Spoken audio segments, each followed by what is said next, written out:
جب ملکل موت حضرت موسیٰ علیہ السلام کے پاس آئے تو حضرت موسیٰ علیہ السلام نے پوچھا، اے ملکل موت، تو میری زیارت کو آیا ہے یا میری روح قبض کرنے؟ ملکل موت بولے، روح قبض کرنے آیا ہوں۔ حضرت موسیٰ علیہ السلام نے فرمایا، تو کس راہ سے میری روح قبض کرے گا؟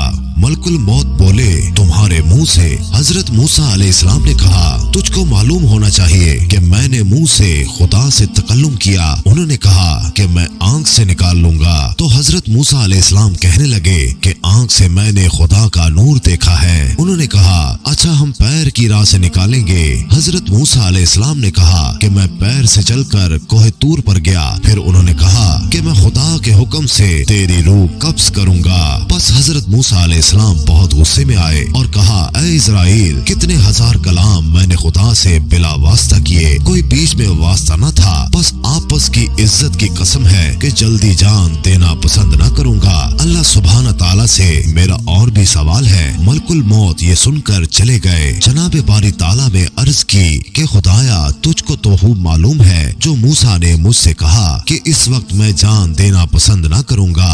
پھر خطاب آیا، اے موسیٰ، تم میری طرف آنے کو راضی نہیں ہے؟ وہ فوراً بول اٹھے، اے پروردگار، میں تیرے پاس آنے کو راضی ہوں، مگر ایک بار تیرے دیدار کی تمنا رکھتا ہوں کہ میں کوہ طور پر جا کر مناجات اور شکر کروں اور وہی تیرا کلام سنوں۔ ہزار جان میری فدا تیرے کلام پر۔ بس حضرت موسیٰ علیہ السلام نے کوہ طور پر جا کر عرض کی کہ خدایا، میں اپنی آل اور امت تجھ کو سونپی، اس کو تو اپنی رضا پر رکھیو اور ان کو مال حرام سے باز رکھیو اور ان کو روزی میں حلال دیجیو، کیونکہ میری امت ناتواں ہے۔ پس ندا آئی، اے موسیٰ، زمین پر عصا مار۔ جب مارا تو پھٹ کر دریا نکلا۔ پھر حکم ہوا کہ دریا میں عصا مار۔ جب مارا تو اس کے اندر سے ایک سیاہ پتھر برآمد ہوا۔ پھر حکم ہوا کہ اس پتھر پر عصا مار۔ جب مارا تو پتھر دو ٹکڑے ہو گیا۔ اس میں ایک کیڑا نکلا۔ وہ کیڑا منہ میں گھاس لے کر اللہ کا ذکر کرتا ہوا تسبیح کر رہا تھا۔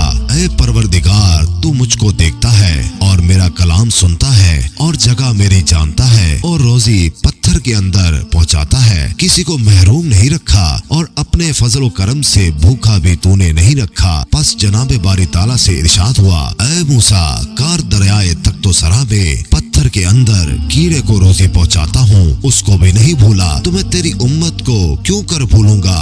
یہ سن کر حضرت موسیٰ علیہ السلام بہت خوش ہو کر کوہ طور سے نیچے اتر آئے اور راہ میں کیا دیکھتے ہیں کہ 7 آدمی ایک قبر کھود رہے ہیں۔ حضرت موسیٰ علیہ السلام نے ان لوگوں سے پوچھا کہ کس واسطے یہ قبر کھود رہے ہو؟ انہوں نے حضرت موسیٰ علیہ السلام سے کہا، جو صاحب قبر ہے وہ تمہارے قد کے برابر ہے، ایک بار تم قبر میں اتر کر تو دیکھو کہ تمہارے قد کے برابر ہوئی کہ نہیں۔ تب حضرت موسیٰ علیہ السلام نے قبر میں اتر کر دیکھا اور پھر کہا، یہ کیا خوب جگہ ہے، کاش یہ قبر میرے لیے ہوتی تو کیا خوب تھا۔ اسی وقت جبرائیل نے ایک سیب بہشت سے لا کر حضرت موسیٰ علیہ السلام کے سامنے رکھ دیا۔ انہوں نے اس کو سونگھا اور فوراً جاں بحق تسلیم ہو گئے۔